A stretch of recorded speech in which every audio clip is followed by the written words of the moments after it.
25-26 ఆర్థిక సంవత్సరానికి గాను ఇంధన శాఖకు 13,600 కోట్ల రూపాయల కేటాయింపును ప్రతిపాదిస్తున్నాను.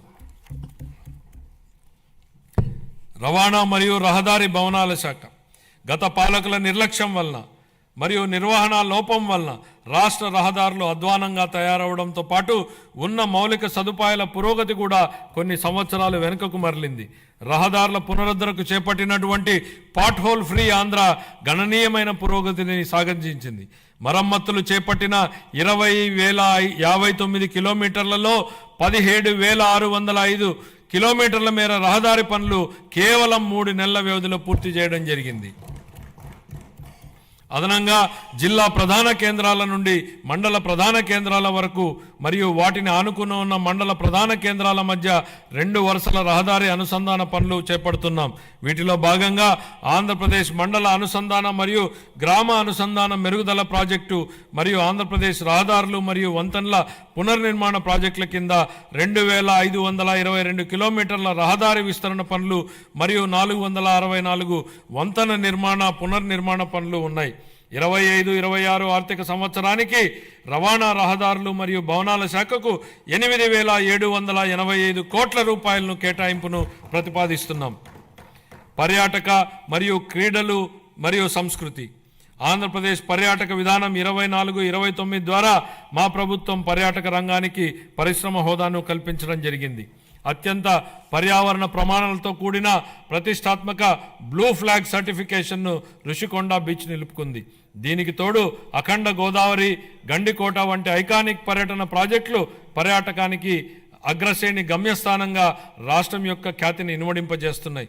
ఆంధ్రప్రదేశ్ క్రీడా విధానం 24-29 ద్వారా మెరుగైన క్రీడా సంస్కృతిని పెంపొందించడానికి మరియు క్రీడా నైపుణ్యాలను ప్రోత్సహించడానికి మా ప్రభుత్వం కట్టుబడి ఉంది. క్షేత్రస్థాయి క్రీడాకారులను ప్రోత్సహించి వారి క్రీడా శిక్షణను మెరుగుపరచడం ద్వారా మన రాష్ట్రాన్ని క్రీడా ప్రతిభకు ప్రముఖ కేంద్రంగా నిలబెట్టడమే ఈ క్రీడా విధానం యొక్క ముఖ్య ఉద్దేశం. 25-26 ఆర్థిక సంవత్సరానికి యువజన, పర్యాటక మరియు సాంస్కృతిక శాఖకు 469 కోట్ల రూపాయల కేటాయింపును ప్రతిపాదిస్తున్నాను. గృహ మంత్రిత్వ శాఖ గత ప్రభుత్వం అనుసరించే విధానాల వలన పోలీసు బలగాల స్థైర్యంపై దెబ్బతీశాయి, వారి సామర్థ్యాన్ని కుంగదీశాయి. దీని ఫలితంగా రాష్ట్రంలో అరాచకం రాజ్యం చేసింది. మాదక ద్రవ్యాలు అడ్డు అదుపు లేకుండా తాండవించాయి.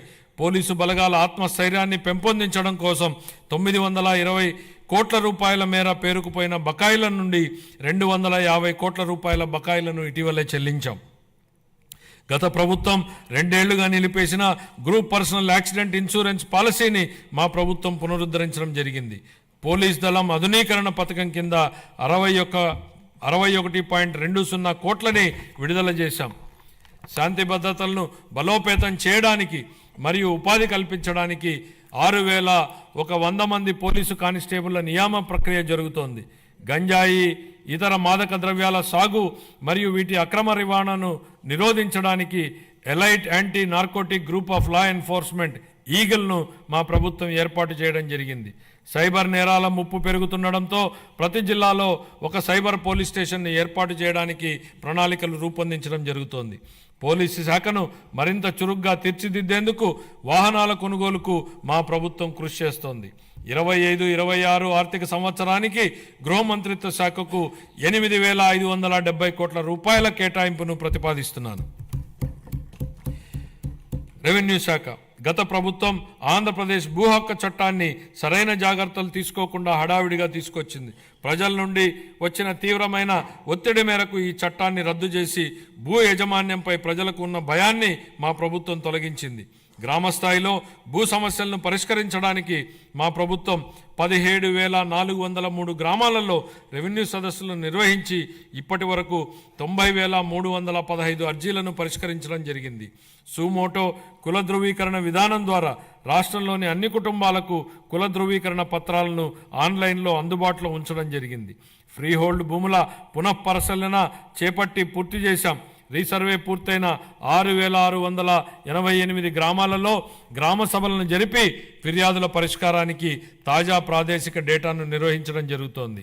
కార్మిక శాఖ దారిద్ర్య రేఖకు దిగువన ఉన్న కుటుంబాల భద్రత కోసం కుటుంబ యజమానికి చంద్రన్న బీమా పథకం అమలుకు సంబంధించిన విధి విధానాలను నిర్ణయించేందుకు వర్కింగ్ కమిటీ ఏర్పాటు చేశాం.